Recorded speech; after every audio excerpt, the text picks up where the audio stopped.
Hello again. As I promised, here's another short video from D&D 101, which is just it's not really a name of a show, from the fourth place, about Heroes of Four Worlds.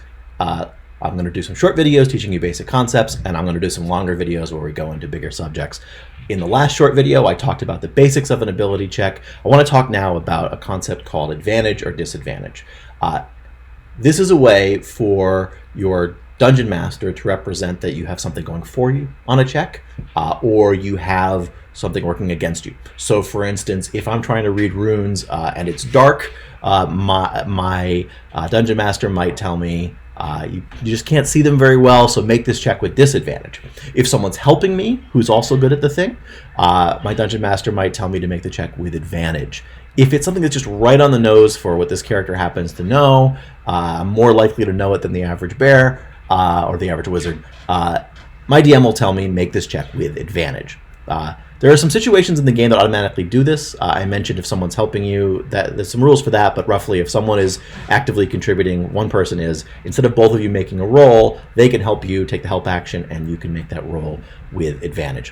What does advantage means? It means you roll twice and you take the better result. Your odds are basically twice as good at getting a good result. So we talked about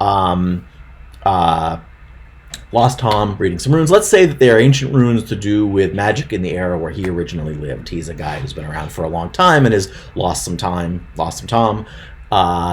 So let's say that these are right from the right time. Maybe in a past life he was involved in making these despite his amnesia. So the Dungeon Master might tell me, this time, make your roll with advantage. What am I going to do? I'm going to roll twice. So first I'm going to roll an Arcana check. That's another 8 for a plus 6 equal 14. Now that might not be good enough. Let's see what happens when I roll again. Again, this is with advantage, so it's just another roll to up my odds on the same check.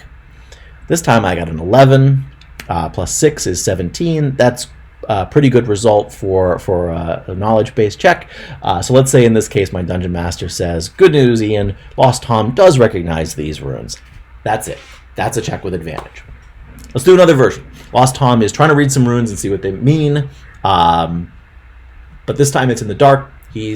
Let's say he's a human. He's actually not in this on this character sheet, but let's say he doesn't have dark vision. He can't see in the dark. There's something working against him. Again, what the DM will say is just, sure, you can try to read those runes, but it's dark in there, so make your check with disadvantage, and I'll know that means make my check twice, and this time I have to take the worst of the two results. So let's see how Lost Tom does on reading some magical runes with disadvantage. First up, he rolls only a 7, plus 6, 13. Not going to cut it for this roll. Let's see if he does even worse. Can't see that one. He rolls a 6 plus 6, which is a 12, which is even worse.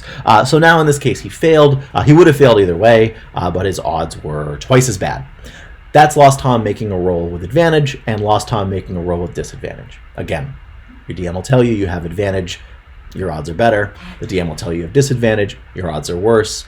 You roll twice, and if you have advantage, you take the better one. If you have disadvantage, you take the lesser one. Just a little addendum here. You can't have advantage twice.